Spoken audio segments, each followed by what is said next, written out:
एक पिता अपनी बेटी का ब्याह करके विदा कर रहा था, बड़ा रो रहा था।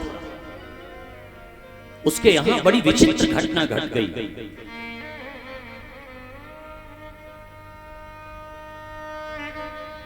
बेटी का ब्याह हो रहा था, बारात दरवाजे पर आ गई थी और इकलौती संतान एक बेटा था।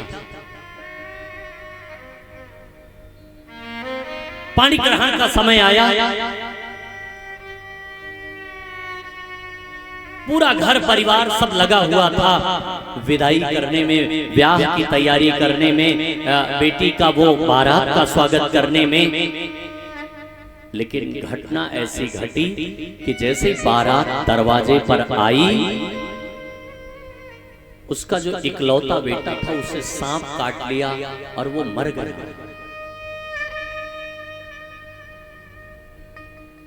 लोगों ने कहा अब क्या होगा?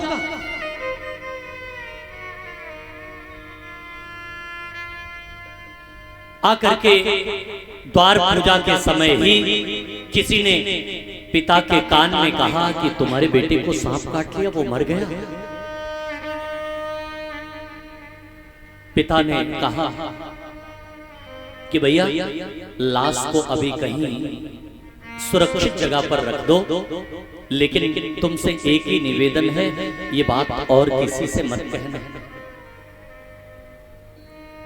और लाश को रख दिया, द्वार पूजा हुई, बारातियों का स्वागत हुआ, धीरे धीरे विवाह बैठ गया। पानी ग्रहण का समय आया,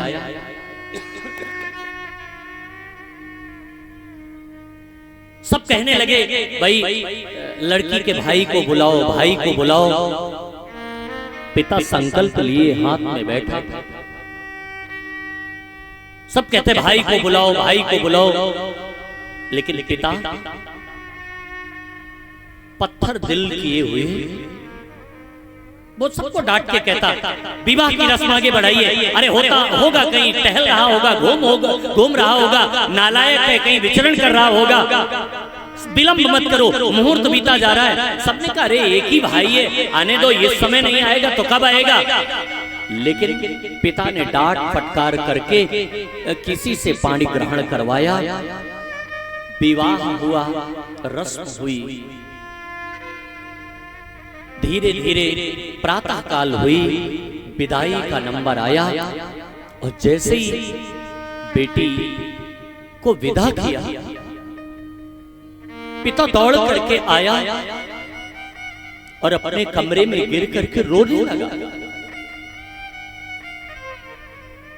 किसी ने कहा ये बात बेटी की विदाई के बाद लोगों को जब पता चला, किसी ने कहा बेटे के मृत्यु के बाद रो रहे हो ना?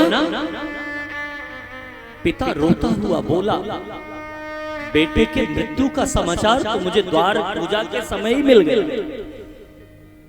मैं तो अपनी बेटी के जाने के बाद रो रहा हूं कि आज मेरे घर से लक्ष्मी चली गई। क्योंकि मैं कभी भी घूम करके आता था, कभी भी टहल करके, कभी भी बाहर से जब आता था तो सबसे पहले अगर कोई मेरे पास आकर के खड़ी होती थी तो मेरी बेटी थी। दौड़ करके मेरे सर पर हाथ फेरती हुई मेरे सामने एक लोटा जल लेकर के खड़ी होती थी। और पता, जब मैं उस बेटी का ब्याह देखने जाता था ना, ब्याह ढूंढने जाता था और निराश होकर के लौटता था और 4 रोटी की जगह जब 2 रोटी में खाता था तो बेटा नहीं पूछता था, पत्नी नहीं पूछती थी, वो बेटी अपने माँ से पूछती थी, माँ आज पिताजी ने 2 रोटी कम क्यों खाया? और जो हाल में अपने दिल का किसी और से नहीं कह पाता था वो अपनी बेटी से कहा करता था। फक करके रोने लगा वो पिता।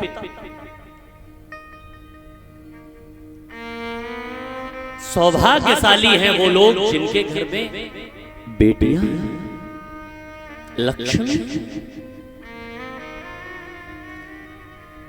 विष्णु पुराण में तो वर्णन आता है 10 पुत्र समम कन्या।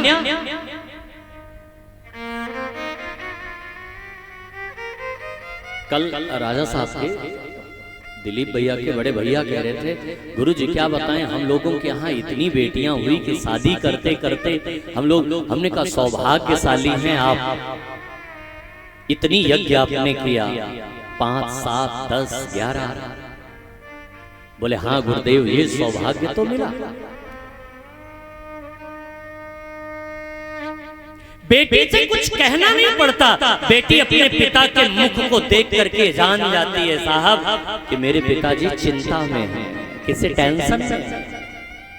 और फिर बेटी ऐसे ऐसे पिता का मन बहला बहला करके।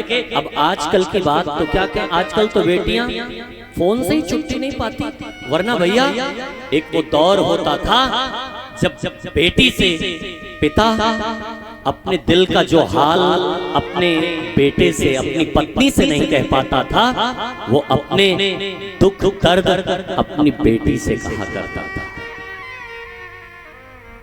और तभी तो तुलसीदास जी ने कहा है कि भैया पुत्र होना भाग्यशाली है, पुत्री होना सौभाग्यशाली है। पुत्री पवित्र किए कुल दो, वो दोनों कुल को तारती है, पति के कुल को भी और पिता के कुल को भी।